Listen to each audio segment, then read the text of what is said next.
Good day, ma'am. This is Lhannie Mansueto, your student from BSED Math 2D, and I am going to answer the final examination through this video. In the part 1, answer as directed. For letter A, explain each of the following and cite a concrete example.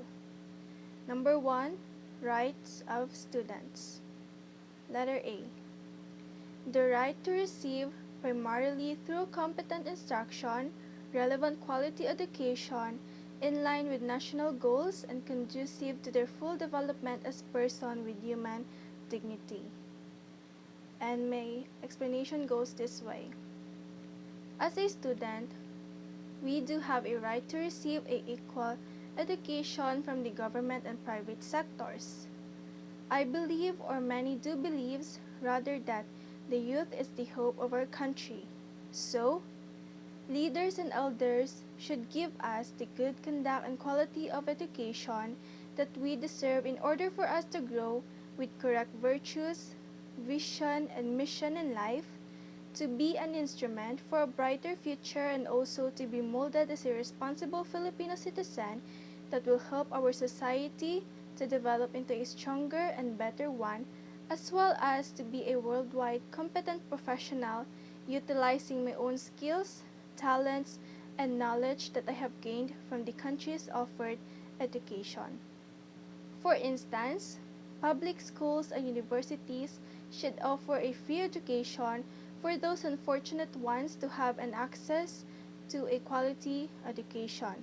Another one are those private schools to offer the children a good quality of education, especially that those students are paying tuition.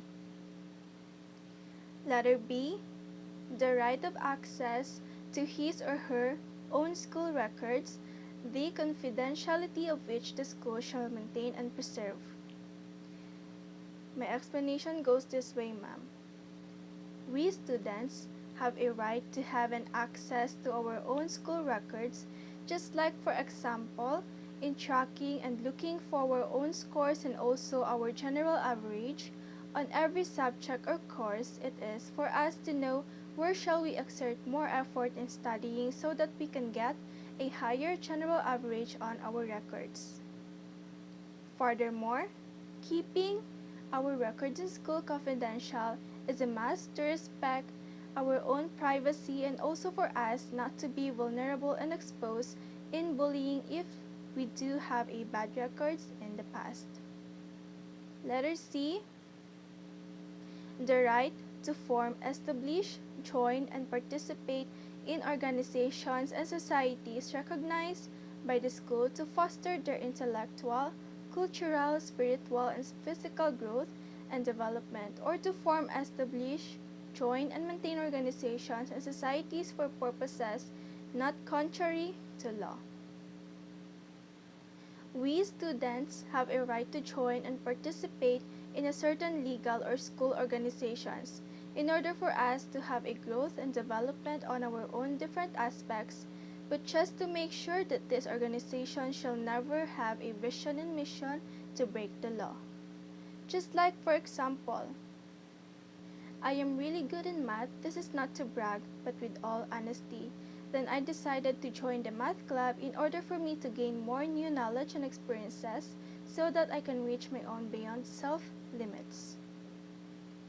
Number 2, rights of parents. For letter A, the right to organize by themselves and or with teachers for the purpose of providing a forum for the discussion of matters relating to the total school program, and for ensuring the full cooperations of parents and teachers in the formulation and efficient implementation of such programs.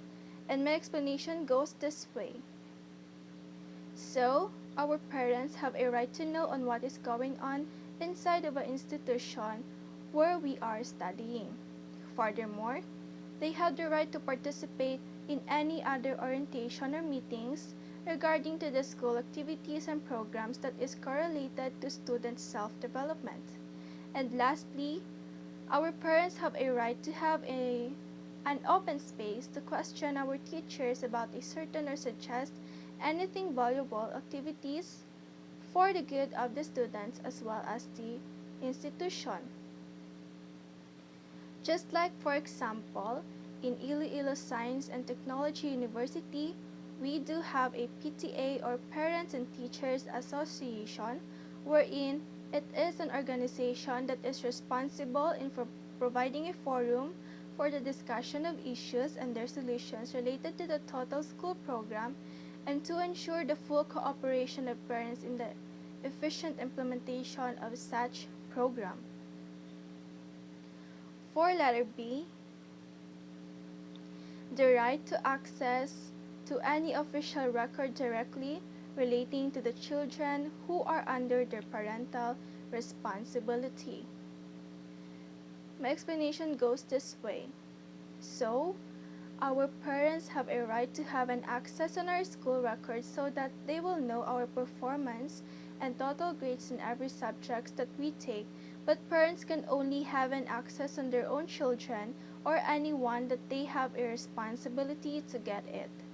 Just like, for example, on the end of every semester or grading, parents must go to school to get their children's grade card and sign it.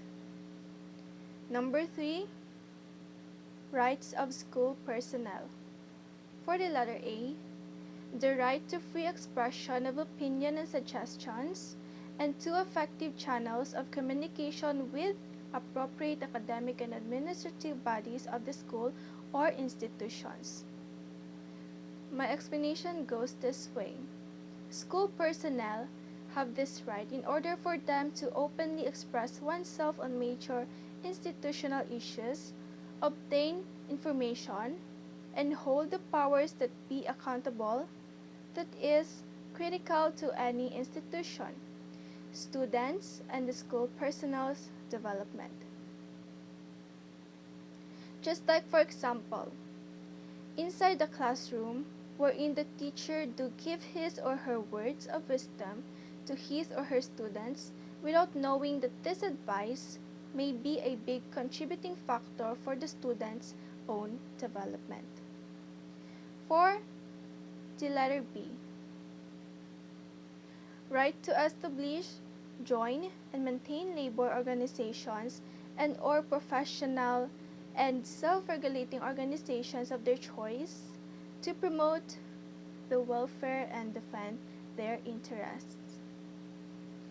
With due respect to our school personnel, they do have a right to enter an organization for their own welfare also, in order for them to have a secure future while they are securing our own, and also for them to have a knowledge to the latest curriculum for us students to have a relevant and good quality education. Just like, for example, our teachers are engaged in the Department of Education, wherein it is an educational organization that is in line with education that serves as the direction on our curriculum. For the part 2, the question goes this way. How do you see yourself as a teacher 10 years after graduation? For me, I am a student's epitome of beauty. Why do I say so? It is because that I clearly visualize my role as an educator, wherein I will share my life's lesson and the experiences I had gone through in order for me to get to my dream profession. Furthermore, I will inspire my students to love studying so that they would be knowledgeable enough to get to their own amazing path in life. I will listen to their cries and words, as I believe that I am their second parent in school, where they can rely and ask for help from me as long as they can. And lastly, I know that in 10 years from now, I will be an instrument to my students to have a faith and hope always in their chosen path of career, as long as they are seriously engaging themselves in studying and self-development. I just hope and pray that these things that I do visualize will be granted by our Creator. And that will be all, ma'am. Thank you so much.